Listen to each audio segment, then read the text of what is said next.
Assalamualaikum warahmatullahi wabarakatuh.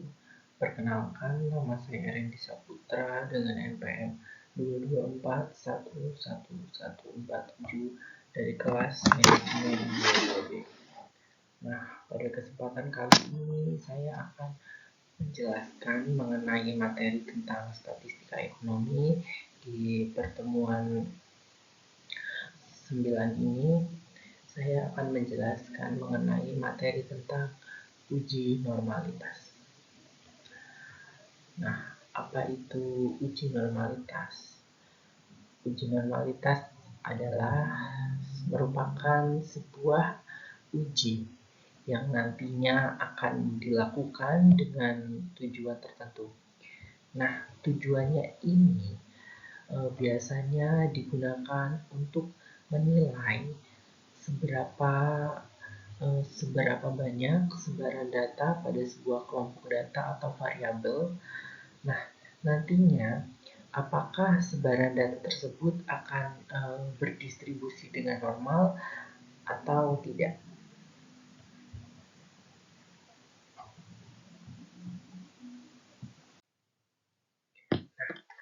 Selanjutnya, uji normalitas ini biasanya juga dilakukan tujuannya untuk menilai sebaran data pada sebuah kelompok atau variabel. Nah, apakah nantinya sebaran data ini akan berdistribusi dengan normal ataukah tidak? Nah, uji normalitas ini nantinya akan berguna untuk menentukan data yang telah dikumpulkan berdistribusi dengan normal atau diambil dari populasi normal. Nah, metode yang biasa digunakan ini adalah metode klasik. Nah, dalam pengujian normalitas, suatu data tidak begitu rumit berdasarkan pengalaman empiris beberapa pakar statistik. Nah, data yang banyak, lebih dari 30 angka, atau lebih besar dari 3N lebih besar dari 30, maka sudah dapat diasumsikan bahwasanya berdistribusi normal. Nah, namun nantinya untuk memberikan kepastian data yang dimiliki berdistribusi normal atau tidak, sebaiknya digunakan uji normalitas. Nah, karena belum tentu data yang lebih dari 30 bisa dipastikan berdistribusi.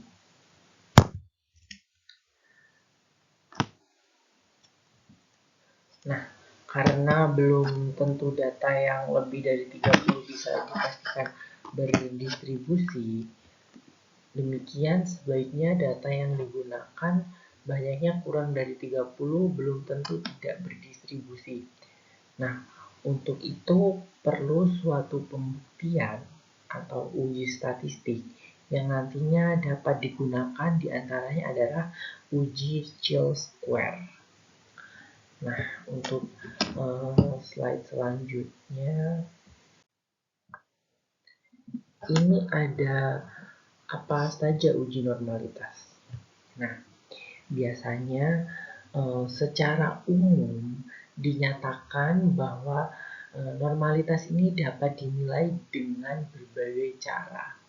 Nah, biasanya uji ini biasa dikelompokkan. Pada dasarnya ada dua dalam kelompok, yaitu analisis secara visual dan analisis secara statistik. Nah, untuk analisis secara visual ini antara lainnya akan menggunakan grafik normal PP, normal QQ, atau histogram, atau biasa disebut dengan book plot dan lain-lain. Nah, sedangkan secara statistik dapat diuji dengan menggunakan uji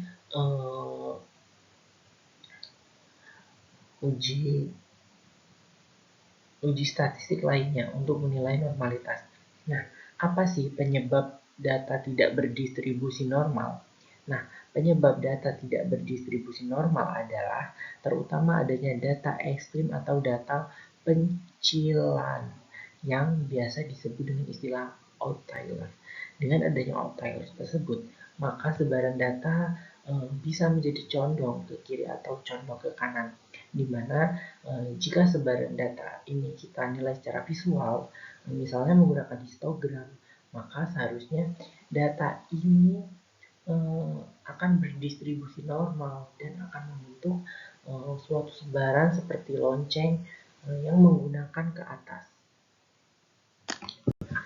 Nah, untuk yang slide terakhir itu ada perbedaan uji homogenitas dan uji normalitas. Nah, apa sih yang membedakan uji homogenitas dan uji normalitas?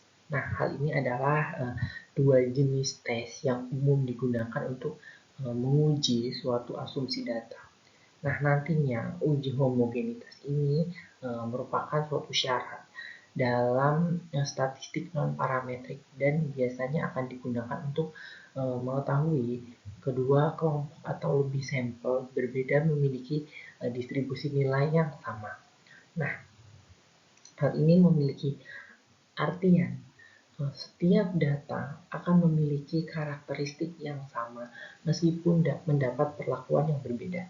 Nah, sedangkan uji normalitas ini merupakan suatu syarat yang nantinya akan digunakan dalam statistik parametrik. Nah, untuk mengetahui apakah data terdistribusi secara normal atau tidak, apa yang dimaksud dengan uji normalitas? Yaitu sebuah uji untuk menilai sebaran data pada variabel atau kelompok data.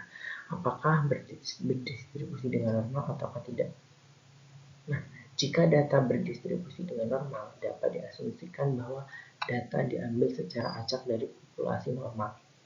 Nah, data ini dapat dikatakan berdistribusi normal apabila tidak mempunyai dan memiliki perbedaan yang signifikan atau yang baku dibandingkan dengan normal baku.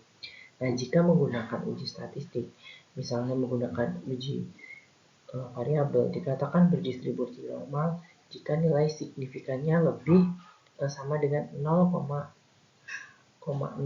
Sebaliknya, jika signifikannya kurang dari 0,05, maka variabel atau dari data tidak berdistribusi dengan normal. Nah, sekian penjelasan dari saya. Saya ucapkan terima kasih.